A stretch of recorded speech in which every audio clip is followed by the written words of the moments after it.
Subscribe to see what's next. It's Clip City Connect. Yo, YouTube. What it do?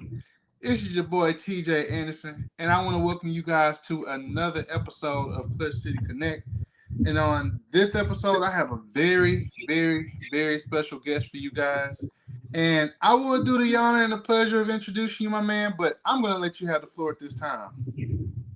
All right. Well, hey, I'm Eric Pincus. I write for Bleacher Report, and I'm sort of known in the industry for my knowledge and understanding of the salary cap, the rules, the collective bargaining agreement. I work with the NBACBA, not directly, but help train agents to become agents. And I sort of try to map out what's going to happen as best possible and understand and explain what the hell is going on when it comes to player movement and contracts and all that sort of thing. Absolutely, guys. So I have a very special guest on, and I have a couple of questions for you set up today, my man. So if nothing else needs to be said, let's get to it. So first things first, my man, I want to get to the opening and background segment of this, right? So for listeners who may not know your work as well, like I do, because I've been following you for a long time, can you walk us through your journey into NBA salary cap analysis and how you became one of the top voices of the CBA?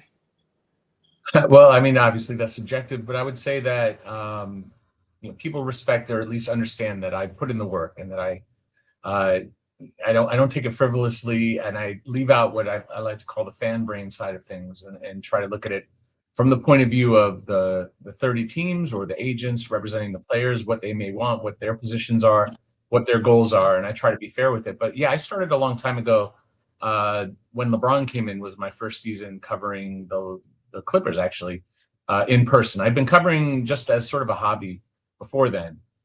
Just loved the NBA and had other career and was just realized at some point that I can not only pay to go to games, but I can actually go to games and get paid to be there, and that would be a good way to go. Because I'm going to the games anyway, right? So I might as well earn off of that. And so, I'm making it a little more simple than it was. It took several years to get to the point where I was able to earn a living off of it.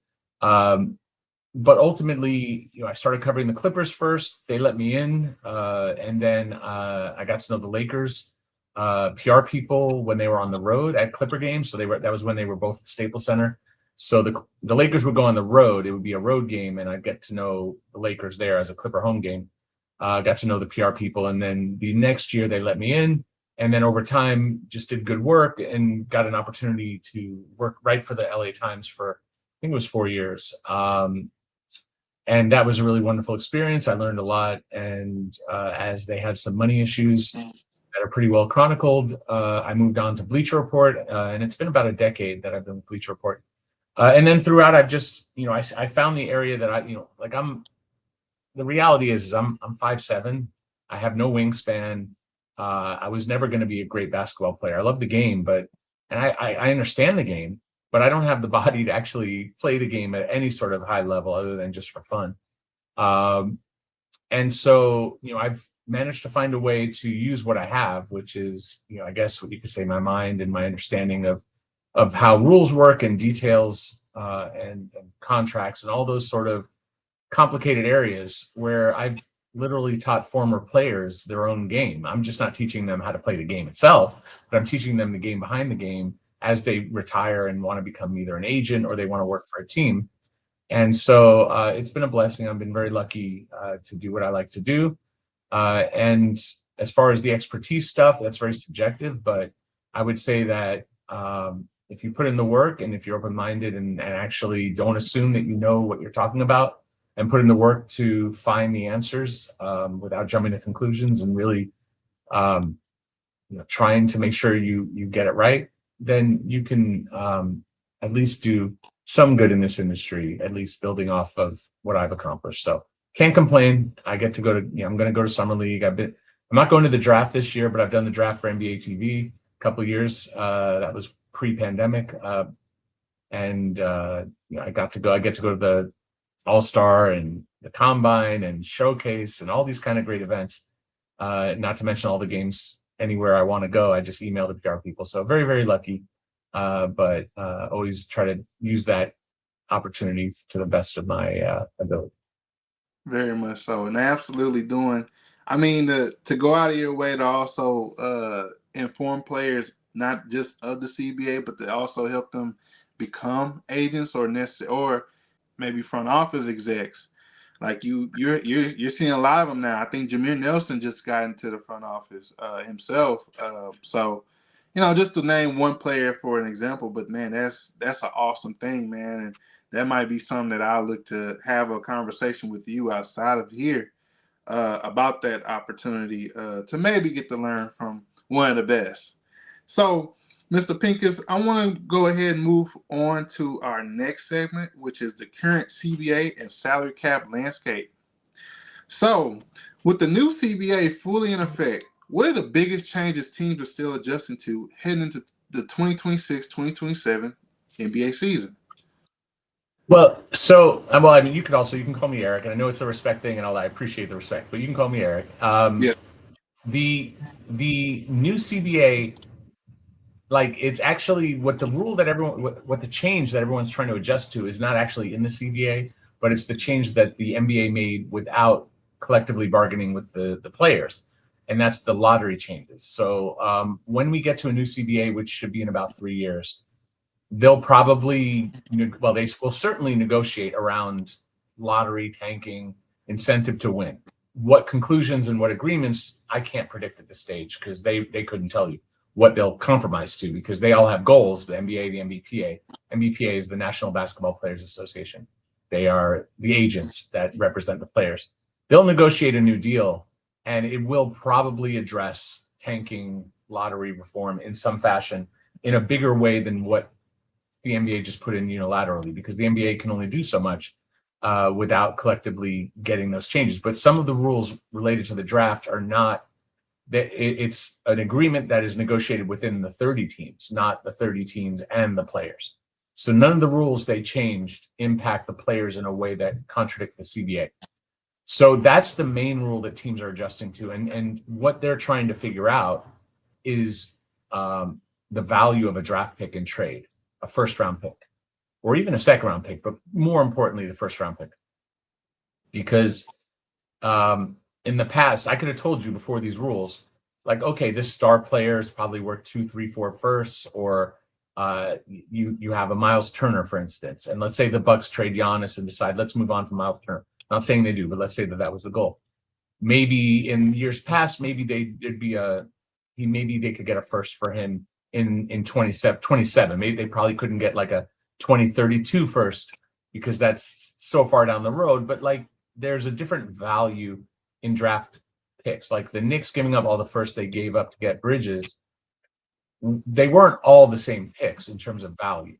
Like some of them were low value picks, and some of them were high value. But they weren't, it was a 5 picks or something like that, but it wasn't like 5 equal picks. For instance, if you have a pick from Washington or Detroit that is heavily protected, that will probably convey as a couple of seconds, or if the Pistons make the playoffs, then it's going to be a low first. Those are the kind of differences between trading like a unprotected first from Sacramento next year or in 3 years or 5 years. So we kind of had a sense of what picks were, and now we don't. We don't, because the rules changed where if you're a bottom 3 team, you have lower chances of winning a top pick, which I dislike actively, but that's wasn't my decision. And if you're in that, they expanded the lottery. So from instead of 14, it's now 16. So if you're 4 to 16, you have greater odds unless you were at a certain spot in the play-in. And it's like so complicated, so convoluted. And if you're a team, like you just don't know what to do, because you don't really, like in the past, you would, if you can get like crappy teams first, you have a shot at a top pick, but now you have less of a shot at a top pick if it's a crappy team. And then also the rules that they put in, they were very clear in the rules that this is just until the new CBA. Basically, the rules evaporate, they go away unless they vote to extend them or they react to whatever's in the new CBA. So for the next 3 years, everything I just said is true, but equally for the picks beyond those 3 years, some teams may not want to trade them at all because they just don't know what the new rules are going to be. They're clearly going to be these new rules, probably collectively bargained. So that's sort of the immediate adjustment. I think teams are better understanding how to work within the aprons, the first apron, the second apron. They're still evolving. They're still learning. There's a lot of little detail, nuance to like using trade exceptions, using the mid-level or whatever as a trade exception that triggers aprons, and aggregation and all these different rules that are very important. I think teams have a better feel for now. And so now that they have a better feel for it, well, now we've got these new lottery rules that change things and make things uncertain. So there's always some level of confusion and uncertainty. And I think ultimately you'll see some teams make really good decisions and some teams make really bad decisions. And probably that maybe a third of the teams will make, it's kind of like the 10, 10, and 10 rule about anything.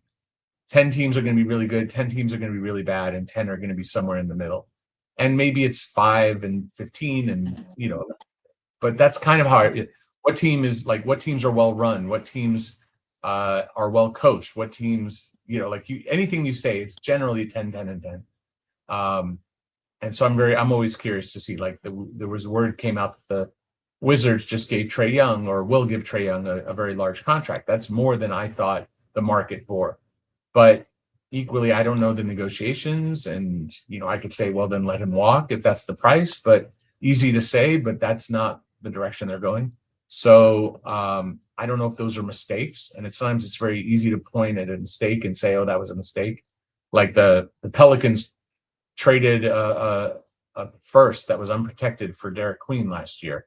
And then the pick didn't end up 1, 2, 3, 4. So you can argue that it was a good trade now, but at the time it looked terrible. So it's very easy to point out a mistake, but sometimes a mistake, it's like in hoops, like a bad shot goes in, still a bad shot, but it went in, right? Or sometimes the team takes all the right shots and misses, and the coach is coming up at the end of the game saying, we had played a great game, we took all the right shots, we just lost. Fans don't like to hear that. Whether it's true or false is, debatable. But then there are also some guys who've made a career and in the Hall of Fame by taking and making bad shots, right? Like Kobe and whatnot. Like he isn't who he is without taking bad shots. Same with even Steph. Some of those shots are not good shots. KD, LeBron. LeBron is probably better at not taking bad shots than those others, but sometimes you need that kind of magic of bad shot makers are sometimes the most important thing. So when you translate that to CBA, sometimes a bad trade on paper that we all say is a mistake and we all laugh at or yell at or rage bait on, and then like 2-3 years down the road you realize, holy crap, that was like the best move they made. One of those things. Absolutely. And see, the one thing that you said I absolutely agree with. I don't agree with the bottom 3 teams just are lucked out. Like if you have the Nets are just a bad team. I think they're at the point now where they're just drafting on potential, and they're just saying, hey, we're going to see what flourishes and what doesn't. And if you have a team like that that's built with a bunch of kids and no veterans at all and no all-stars, they're going to naturally be bad because they're learning how to play basketball at the NBA level, a lot of those guys. So when you consider that, I don't like the fact that the Nets could be the worst team in the NBA but have the 11th or 12th pick just because of the new rules. So I don't really necessarily agree with that. And I hate to use the Nets as an example because I'm cool with a lot of Nets guys. And I'm pretty sure a lot of them are going to get me for that. But it's just to say as an example, I'm right there with you, Eric. So the next question I have for you is, how was the apron system and second apron really impacting roster construction for teams like the Rockets? So when it comes to the apron system, specifically with the Rockets, but in general, just talking generally, the second apron is this sort of like this difficult spot. I don't know if you saw, but like the owner of the Knicks was saying, like, we're not going to go into the second apron. That's like franchise suicide. And while I don't necessarily agree with that characterization, you can't really, well, you can, but you shouldn't really go into the second aprons for more than 1 year. I actually don't think it's a bad thing at all to go in 1 year if there's a reason. And I would certainly argue that the Knicks, quote, should go into the second apron just for 1 year. I'm not saying it's the only solution or the only path, but the problem is that it starts to freeze your draft picks 7 years down the road, which means that you're trying to win now. And let's say you do, great, but in 5, 6, 7 years, your team stinks. And that's just sort of the natural cycle of things where imagine like LeBron in Cleveland. They build this championship team, they win a championship, they go back to whatever, to the finals, don't win every year, but they're competing at the highest level. And they are trading away firsts to build up that team. They're giving big deals to guys like Tristan Thompson and J.R. Smith. And so then LeBron decides to leave. And now they have guys like J.R. Smith and Tristan Thompson, who are good guys, good players, but at that point aren't going to be the cornerstone pieces of a contending team. And so they need some time, the Cavs do, to rebuild. And that's just a difficult process. And so, this goes to what we were talking about with like the Nets or whatever, that it just naturally takes several years for that to happen. And I think the NBA is punishing that. But when we talk about the aprons, imagine that you're the Cavs in this situation and you're very, very good and you win or you whatever. And then the time comes and you're lousy. If your pick is frozen, now it's 7 years down the road, you get, let's say you would be in a position to be number one. You're going to drop to the end of the first round. That's really devastating for a team. And so that's an area where they're avoiding the apron. And then there's also, to be in the aprons means you're paying significant tax. Starting this past year, the tax changes took 2-3 years to implement. So they put in like some soft changes, then they put in some harder changes, and then they put in the most intense changes starting this year. And those intense changes are actually more favorable for teams that are just a little bit over the tax, but they're harsher for teams that are significantly over. And those second apron teams fit that category. So the price, which is just money, I mean, money might matter to you, might matter to me, but to maybe a billionaire who owns the team, maybe money is disposable. And I think that to an extent, most billionaires that I've experienced in the NBA stratosphere still very much care about money, but someone like Steve Ballmer is very much willing to spend for whatever it takes for his team to win. Whether or not they've been successful is a different story. And to be fair, the Clippers have been successful. They haven't been successful at the championship level, but this stretch with Kawhi, Paul George, and then everything since has been a very successful stretch for the Clippers. If you talk about like how much that franchise is valued to what he bought, if he turned the Clippers around, he'd make a profit.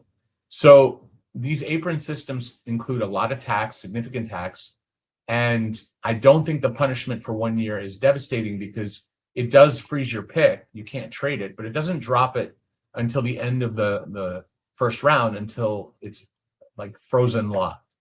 And there are ways to get out of that, and basically the ways you get out is by staying under in future years. That's why I think like the Cavs last year, no problem. They went for it. Obviously the Knicks were better, but they went into the second apron and they faced these issues, but they should get out now and they should stay out for the foreseeable future until they unlock that pick. And it's just a process. It takes time. So I don't think, when we talk the Rockets or whatever, I don't think there's really an issue for a very short 1 year bump into it. But if you're the Rockets, is this the year to make that bump? Can they push so that the Rockets are as good or better or demonstrably better than the Spurs or the Thunder? Now there's also the Timberwolves, there's also the Nuggets, there's the Lakers, the Warriors. You go through, I'm leaving out a team or two. There are other teams that are in the mix that were in the top 8, give or take. And we'll see how that shuffles around. Can the Rockets look at their roster with a straight face, honesty, and say, we are a team that should go into the second apron? Personally, I don't think so. I think that they're a fun team. All right, Eric. So my next question, from a cap perspective, right? How do you evaluate what the Rockets have done this offseason, which has in fact been nothing? And what moves do you think they still need to make to contend? Well, it's an early stage for them. So to say they've done nothing, realistically, no one's done anything yet, other than the Hawks have agreed to CJ McCollum. They gave him an extension for 1 year, and then they have a deal to get Wiggins from the Thunder. And then the Suns have a couple of deals that are pending. This is from Shams of ESPN, going off his reporting, that are supposedly in place to bring back a couple of their guys. So everyone else is prepping for the draft. And so the draft is the 23rd, 24th. There's going to be a lot of activity. It's going to be a lot of fun. I'm excited to see what comes of it. Maybe we'll see a Giannis trade before that. Excuse me, but they have two seconds rather. The Rockets do. They have 39 and 53. 53 is usually in the range for a two-way player, so they'll probably get a two-way there. 39, like, are you going to get a rotation player? Probably not, but you can certainly look for an older player who might be able to come in at like 22 or something like that, who has a little bit more of a set body of work, so you can plug them in as a defender or a shooter or a big man or something like that. Whatever the case may be, whatever the Rockets feel that they need the most help at, ball handling, guard, whatever. But they have a few decisions to make otherwise. The next decision is Fred VanVleet. He has the option to just continue at $25 million and finish his contract. He can opt out and go to free agency, but he's probably, after a lost season to injury, probably not going to get that kind of money just off of an injury. So most likely he opts in, and that's not really a decision for the Rockets. That's his decision. They could try to offer him a multi-year deal, let's say starting at 20, and pay him like 60-something million dollars over 3 years, but he'll make $5 million less. That's not uncommon. But for someone off of an injury of a certain age, I don't necessarily think that's realistic. They also have a team option on J.D. Davison, who's I assume they'll take that option because his $2.6 million isn't guaranteed until January anyway. So you opt him in, you take him to summer league, or at a minimum, you take him to training camp and see if he belongs and makes the team. So otherwise, that's about it. They have several free agents, including Tari Eason, who's a restricted player. Tari, if they can't work a deal, he has what's called a qualifying offer, which is about $8 million. So if they can't work out a long-term deal, and if he can't get a team to give him an offer sheet as a restricted free agent, then he would come back in theory for 1 year, $8 million. That's what like Grimes did in Philly. No, Kuminga didn't, but that was a possibility. They worked a deal for Kuminga. They worked a deal for Giddey, but Cam Thomas in Brooklyn, before they let him go, before they traded him, they traded him or they cut him, I forget.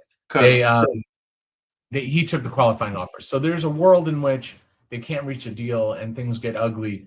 The goal is not to pay Tari Eason $8 million for 1 year, because at that point, he's not going to want to be with the Rockets anymore. At that point, the relationship is usually severed. So finding the right number for him is really the next thing. They also have Jeff Green, Aaron Holiday, Okogie. I think Josh is a good player, fits well what they're trying to do. Just depends on the market. And then Tate, Deshaun is probably, you could bring him back. I don't know if you have to. I don't know if he's necessary, but if he's a minimum and you have a roster spot. Also, Isaiah Crawford, who was on a two-way. And then you have the Davison and VanVleet options. But if you just plug in KD, Şengün, VanVleet, Jabari, DFS, Adams, Amen, Reed, Capella, Davison, number 39, assume they sign that player to a minimum. And let me plug in 39. Yeah, let's say that they keep that player on a minimum contract. And that player is about 1.36 million. And that becomes really the question then becomes Tari. Do you pay him what he wants? And supposedly he wants in the $30 million range starting, and they, I think, are closer to 25. So let's just plug in that they compromise it. 27 million starting. Not saying they do, but that's in the range of what Jabari's getting. Jabari's getting 24, but there's some inflation in the league. So they also have to pay Amen this summer too in an extension. That's a huge question. And he could be asking for a max extension. He could be looking at 30, 35. I don't think a guy like Amen, given what he does, is going to want less than 30. Mm-hmm. He's going to want a number similar to Şengün or what they gave to Jalen Green before they traded him. Mm-hmm. So we'll have to see how that works out. But that's another huge question. and a huge issue. He's obviously a very special player. He's not a shooter, but he's a very high impact player. And if you look at like the on-off numbers against the Lakers in that series, basically whenever he was on the floor, they were better, and whenever it was off, they were terrible. So I don't think moving out of Tari is the way to go. I'm sorry, not Tari. Amen. I think Tari is a good player. I think he plays hard. He does a lot of good things. I don't know if he's a great shooter, and finding that right number is really important. But they could trade, I think the most appealing piece that they have is Reed Shepherd, and that could maybe be including a piece like Finney-Smith or possibly Capella, and getting something that can help more. Now, if you plug in and say, well, Van Vliet is your starting point guard and he makes the team better immediately, and then having Adams changes the dynamics of what a player like Şengün has to do, it makes one of like Capella or Dorian Finney-Smith probably more expendable. You might be able to keep Okogie for cheap if you can get him as a minimum. Then I would probably look at moving those pieces. It's just really a question of what is this team long term, and is Reed Shepherd a part of that, or is KD a part of that? Because KD is of a certain age where he's not really a long term piece, but they're sort of going for it with Amen and Şengün as more ready to win players. And I don't know that Reed Shepherd is that. So these are the real heart of the offseason questions for the Rockets. What do you do with Tari? What do you do with Shepherd in terms of trade? Can you get out of some money that you don't necessarily need in Finney-Smith, who's the larger one, about 13 this year, and Capella, who's about 7? And assuming that they just keep Fred as is, really, what can you get for those without, it's not a question. We talked earlier about those aprons. It's not necessarily a question of, should they, but how did they go over the aprons? If you're paying Tari, you don't have tools to go over the aprons in the same way. So you have about 15 million or 6 million to spend in free agency without a trade. So if there's a trade, does it reduce salary enough that you now have a tool that you can use to spend 15 million on someone? If so, who would that be?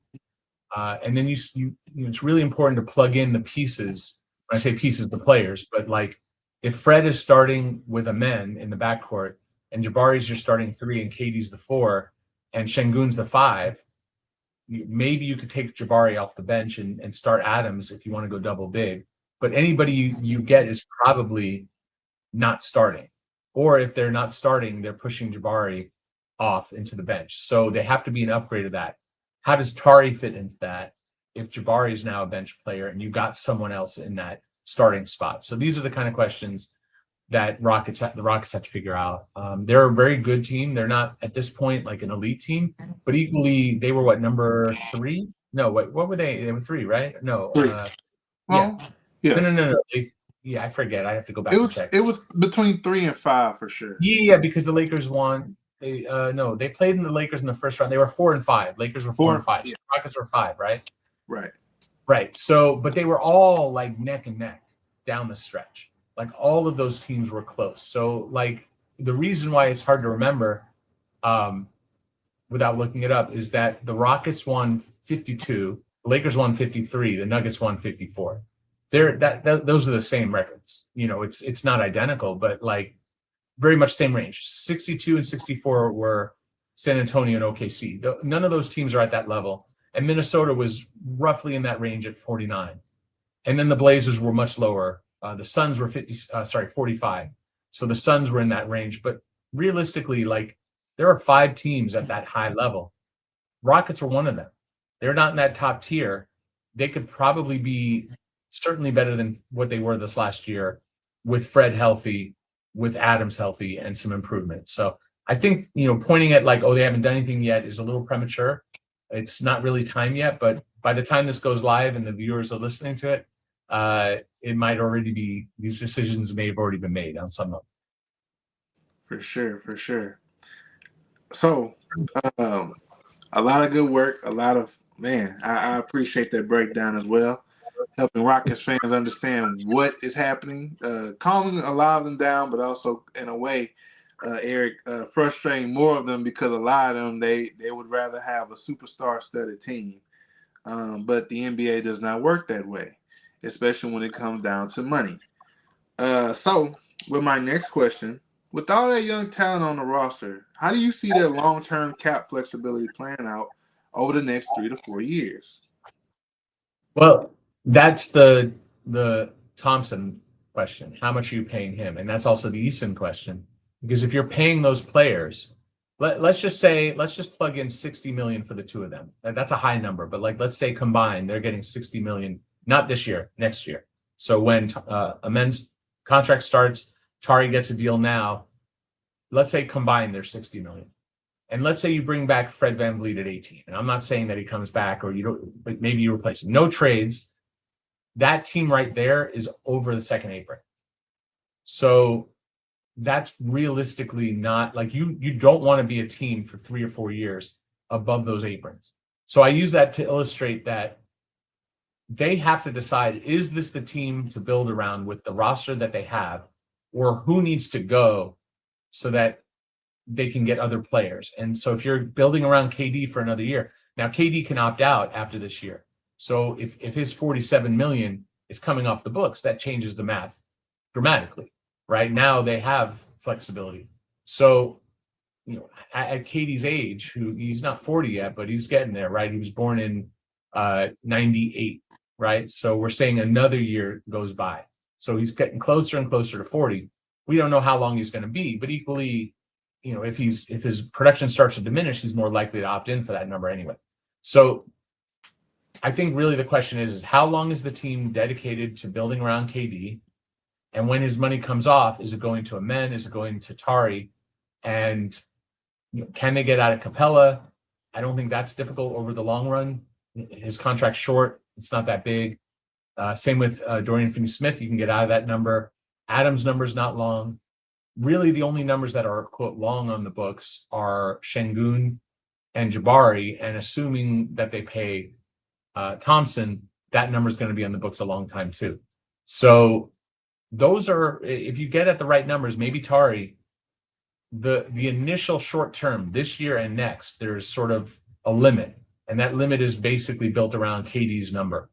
As that number comes off, and it could come off even after this year if he opts out, their flexibility changes significantly. So it's really like what are the new rules as the new CBA comes into effect? How do they want to build around like is that Şengün, Amen, Jabari, Tari combination and whoever else they get, is that a combination that you can win with? And do they have to start thinking beyond KD? I think right now they're probably thinking like, let's go win with KD right now and make the best of this KD year. And I don't think like the 3 or 4 year plan is the most important thing, but equally any move that they make to bolster the KD plan for the here and now has to consider those long-term ramifications. And so working out the right number for Amen, working out the right number for Tari is really vital for their long-term health. But it's the challenge of being on 2 timelines, which is really what they are. Win now with KD and guys who are learning how to win now, like Şengün.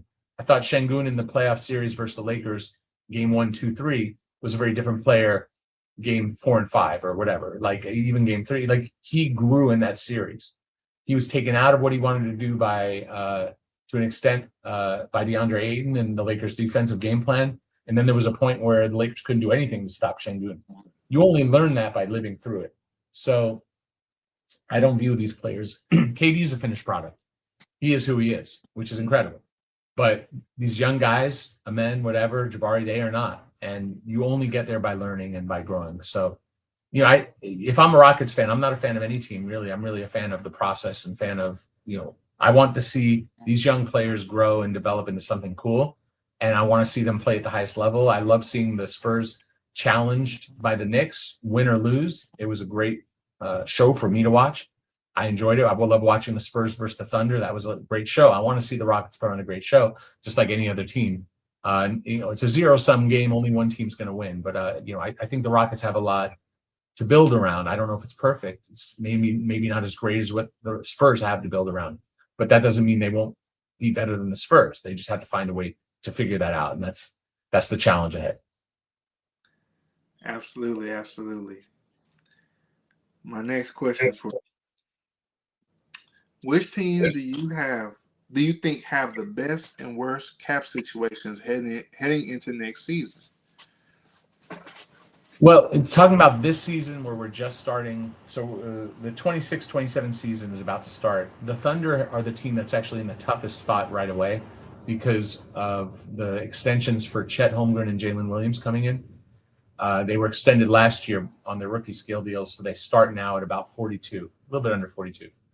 And so they've agreed, at least per Shams of ESPN, that they're going to trade Wiggins. They might trade Isaiah Joe. They have some difficult decisions to make about Hartenstein and Lou Dort, who have team options. They could just opt them in and let them continue, or they can opt them out and re-sign them, or they can opt them out and let them leave. So they face a very difficult decision or set of decisions because of how expensive their team's going to get very quickly. Cleveland faces some tough ones because they're almost good enough to win it all, but not quite. And so that's the difficult decision for them. They're also a team that projects to be above the second apron, right?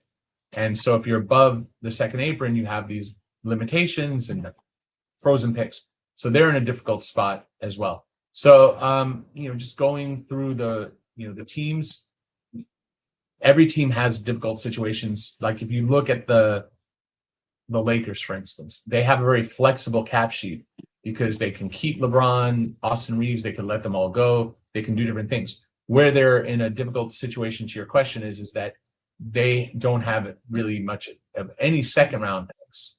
They have one in 2033 after this draft. So today they have none. Tomorrow, or I guess, in 2 days after the second round of the draft, they'll have the 2033 that they can trade. And they have very limited, they have some flexibility in first this year. Like the Nuggets are in a tough spot because their firsts are all tied up. Cleveland has their firsts mostly tied up. So every team sort of has a little area where they have a strength and a weakness. Even the Thunder, who have 1 million picks, maybe more picks than anybody else. I have to go and see if other teams have caught up to them. They have a difficult tax cap apron situation. So, Orlando is very, they're highly leveraged with their salaries. The Kings are in a tough spot too. If they bring back the exact same roster, they're paying second apron prices for one of the worst teams in the league. So they're going to have to get out of DeMar DeRozan, who has a very flexible contract.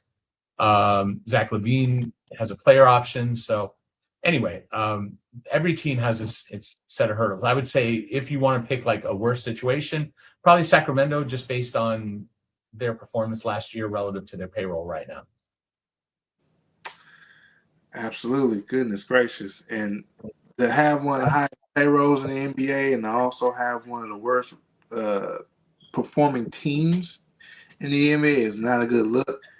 I think that's why they're more so focused on this draft. I think for tomorrow's draft at number 7, they're hoping they get their star at 7.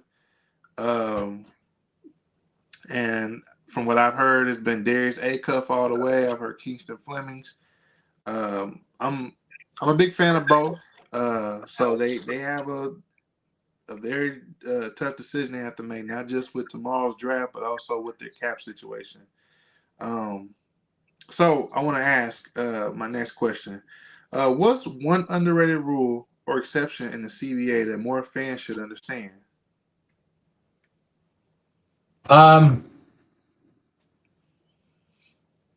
So, I think what teams just have to understand that, like, when you hear someone say like the second aprons have ruined the league or that they're killing the league, all this, that's coming from a place of lack of homework. It's the best way to put it. I don't want to insult anyone. I know guys like Draymond Green have come out and said like this, that, and the other thing. And Draymond's done some brilliant things in his career. He's, I have a lot of respect for him. So I don't want to come out and say like, oh, Draymond did this, that, the other thing. Right. But you got to put in the homework to really understand how and why and what. The Warriors were like the most egregious abusers of the rules as a franchise. They spent almost twice as much as the Clippers. Clippers were second teams weren't spending 600-700 million in tax, while the Warriors were. The Clippers are spending in the 300 something range, maybe a couple in the 200, a few in the 100. Most teams are profiting off of the tax system and aren't paying tax at all. Those teams don't care about aprons because they're not even, like the Hawks don't care about an apron. What do they care about an apron? They're not going to spend into the tax. Kings aren't going to spend into the tax. They'll find a way under, right? Like every team works differently, and most teams, 2/3 of the league doesn't pay tax. So from that point of view, when you hear about the aprons, they're really there to prevent teams from overspending. Because what happens is let's say that 10 billion comes in. Let's make up a number. It's not the exact number, but let's say the league brings in $10 billion worth of revenue, basketball related income. The players are going to get 5 billion of that. The teams are going to get 5 billion of that. They're going to split it 50-50. I'm absolutely simplifying. So it's not exactly that. It's 49-51, various, but we're going simple. If 10 billion comes in, the players get 5, the teams get 5. What happens if the teams spend 6 on the players? They're getting more than they're supposed to. Well, what happens is the players don't get all their money. They get 90% of their money. So last year, meaning 24-25, they got about 90, what was it, about 91, let's round, about 91% of their money. Less technically, I think. This year, they're probably going to get about 95% of their money. So if you earned 10 million last year, 25-26, you actually only got paid 9.5. That's real money you'll never get. So for Draymond Green, he's getting 95% this past year of his money because teams spent more than they were supposed to. If we don't put in these restrictions, that will continue. And you could say, well, teams should be smarter, but each individual team is not they're doing their own little thing. They're trying to build their best team and trying to make sure they get the best chance to win. They can't say, well, what are you spending to all the other 29 teams, and everyone collaborate to make sure they spend a certain number under a certain amount. It's 30 individual teams competing with the best resources they can, spending in the best way they see fit. Some are cheap, some spend too much. It's varied. Some are very good at what they do, some are very bad at what they do. That's just the nature of things. Some teams start bad and good, and some teams start good and end bad. Like, you don't know, some GMs come in or owners and you think they're terrible and then they end up being very good. Sometimes they're good and then they're bad and then they're good again. Like Mike Brown was a good but not great coach, and then he was not a great coach, and then he was a great coach. Now he's a championship coach. People change. So and they evolve and they grow. So the main thing is to understand is that it's the responsibility of the NBA and it's the responsibility of the NBPA to make sure the system is whole. It's not the responsibility of the individual teams, and it's not the responsibility of the individual players or the individual agents to make sure the system is whole. So the reason why we have these apron rules is to make sure that the split of money happens the way it's supposed to get players as close to 100% of their money, so that if you sign a $40 million or $100 million contract, that you get as close to 40 to 100 million as you can, and you don't get 90% of that, which you don't get a chance as a player to earn that long. And Draymond's had a great career. Go back to Draymond. He's been in the league for how long? He came in. I have Draymond as years of service. He's 14, so he's just finished. He's finishing now his 14th year. Most players don't get that. So the few chances you have to earn 3, 4, 5 years in the league, you're lucky to get what you get. And if you only get 90% of that, that's not right. And for Draymond to only get, if he got 25 last year, whatever it was, 26 million last year. If he only gets 95% of that, times 0.9, let's say 95. Let's say he gets 95%. He's getting 25 million of 26 million.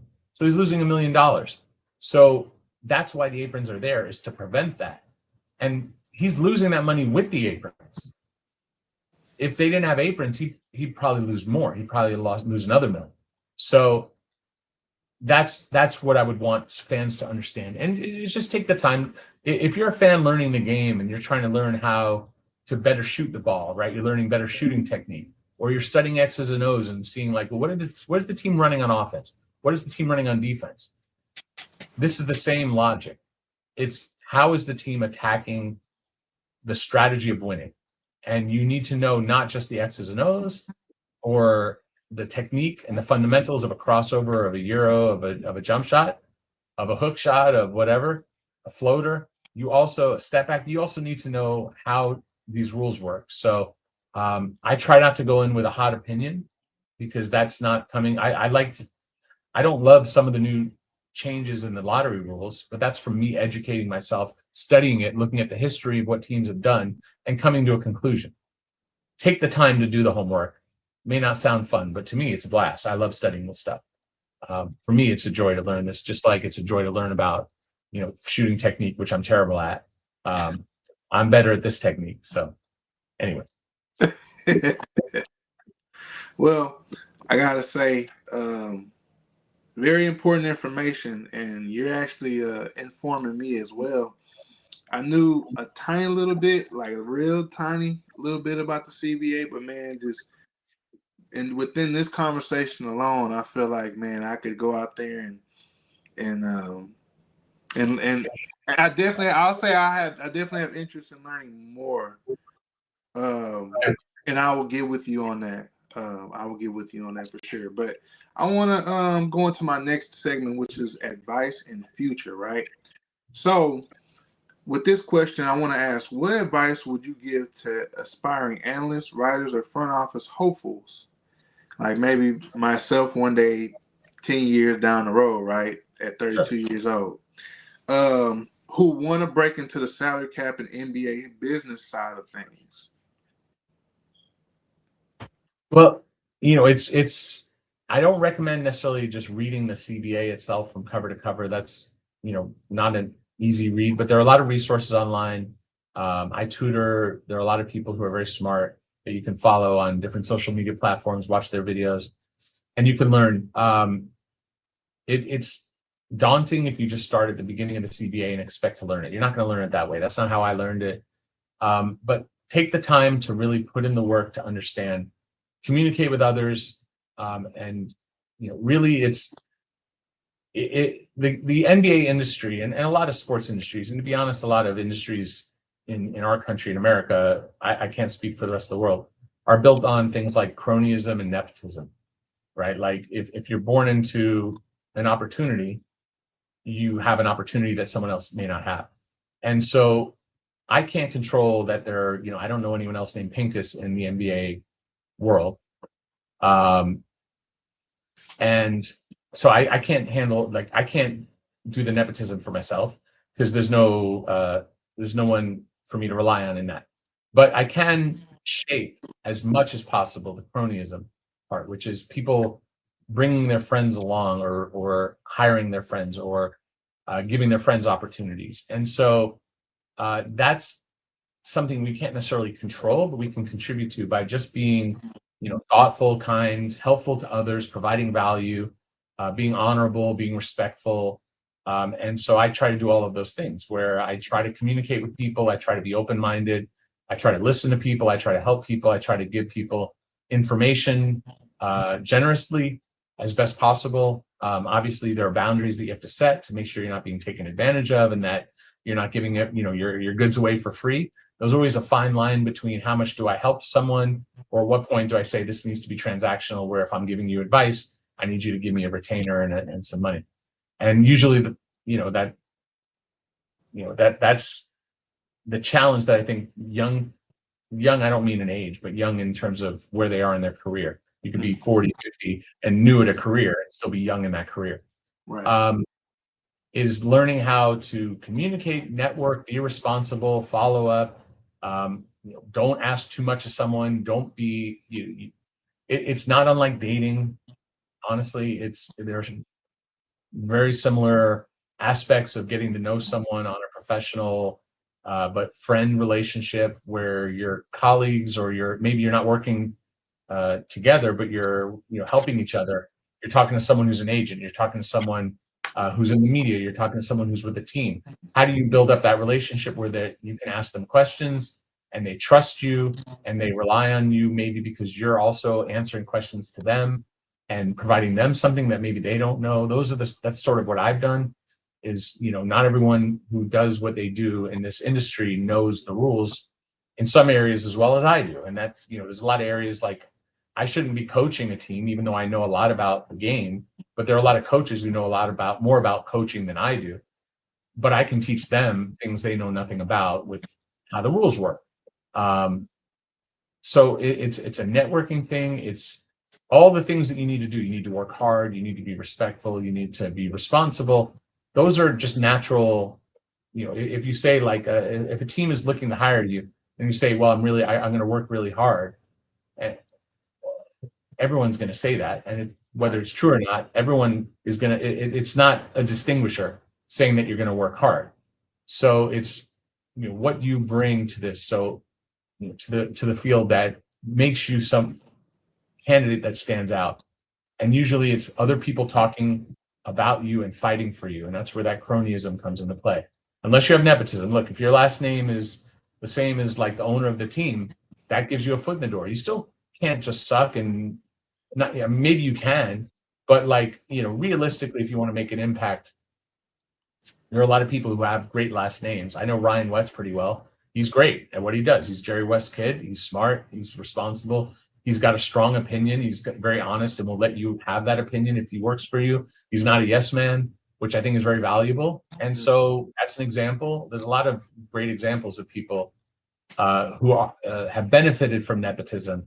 That doesn't mean that they're spoiled brats and don't work hard and all those kind of negative traits that some associate with them.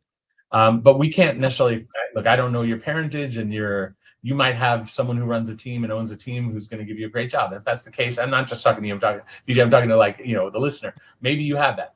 Most of us don't have that. And so if you don't have it, then you got to build, and it takes time, and it helps to come from some level of money, whether it's another job that you built. This is my second career. It's my only career now, but there was a time I did other things.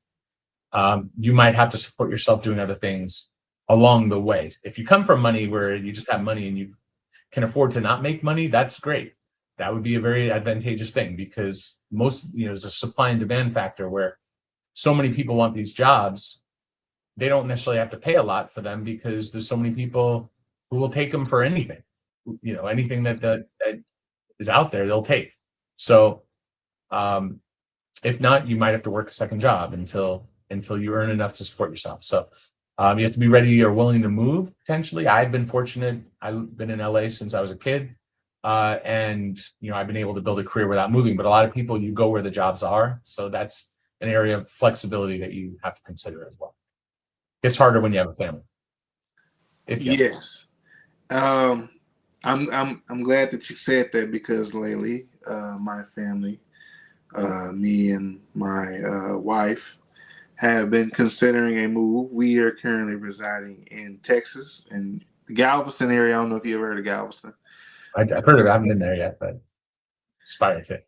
But we have considered that fact just because there are other opportunities elsewhere where we feel like we can grow.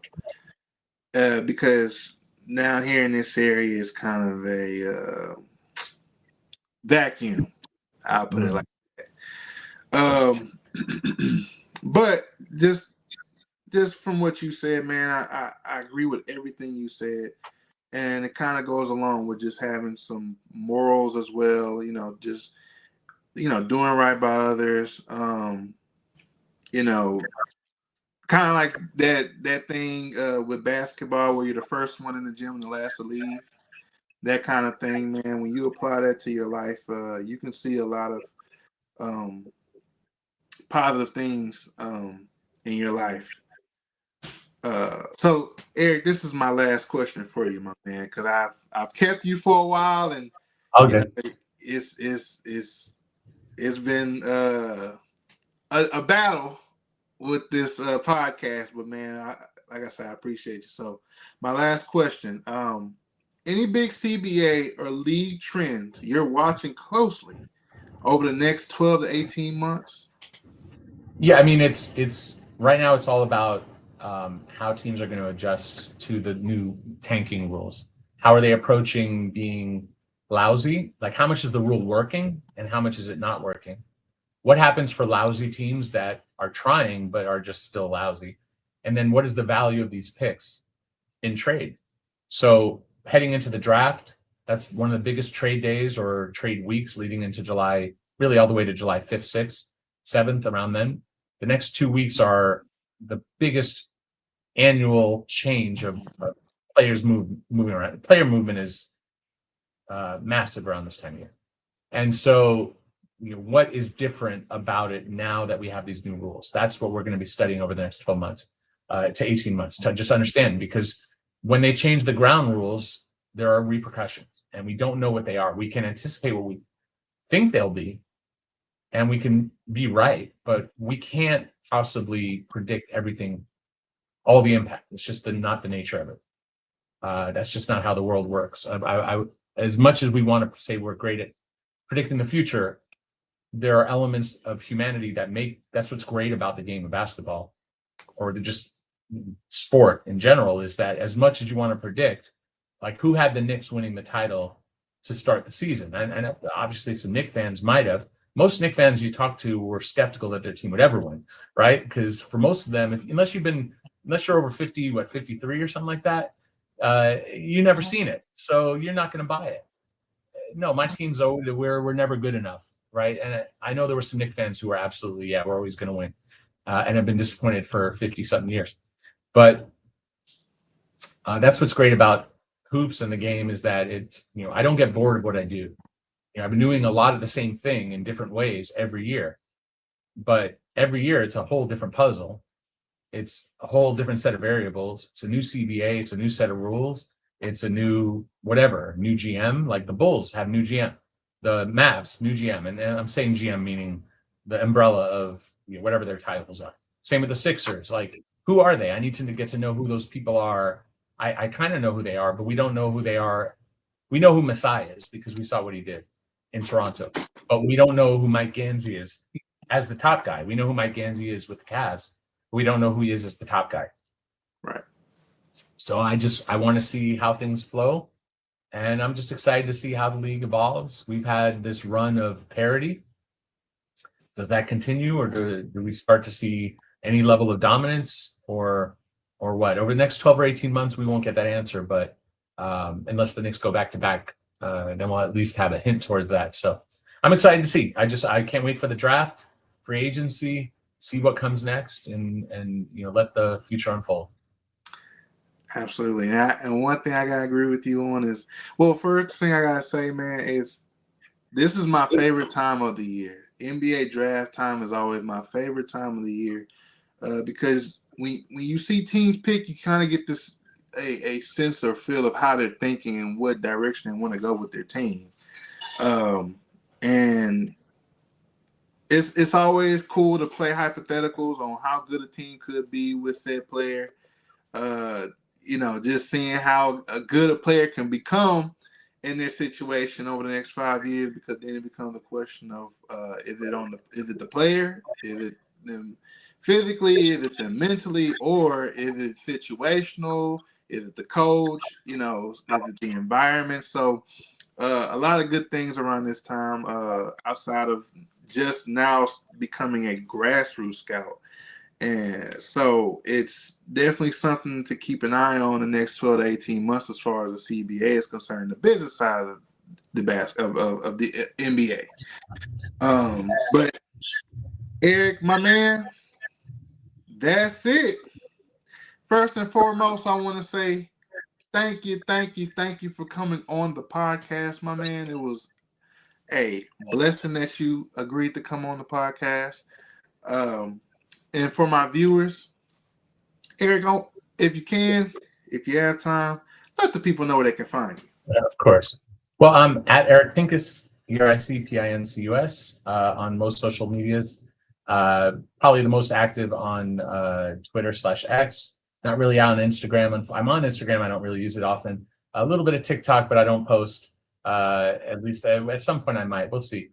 But really, you can find me at Bleacher Report. I also have a Substack. Just follow me on Twitter, and you'll see, as I post links. Subscribe to the Substack. I give links to all my articles, a little bit of context from behind it, some of the personal insights I might not share on Bleacher Report. Bleacher Report I love Bleacher, but there are certain aspects, nerdy stuff that I'm going to dig into a little deeper because that's just not what they need. You know, that's not their audience. So I can get a little deeper into some of the concepts, and I just give a little context that maybe are some of the logic behind some of the articles that I write. But yeah, it's great to like. I'm on LinkedIn as well.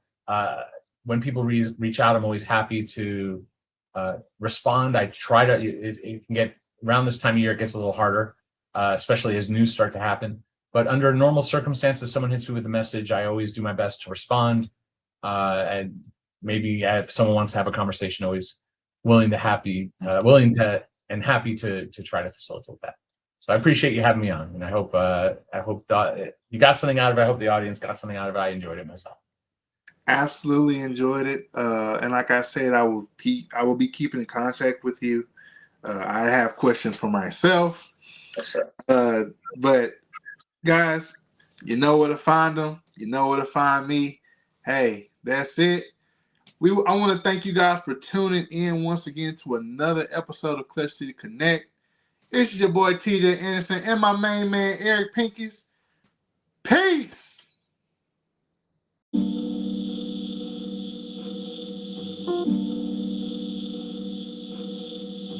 Clutch City Connect, Clutch City Connect, Clutch City Connect. Houston Rocket News, everything you need. You know we keep it in check. Scores, interviews, and player stats. Yo, we keep it in check. Subscribe to see what's next. It's Clutch City Connect.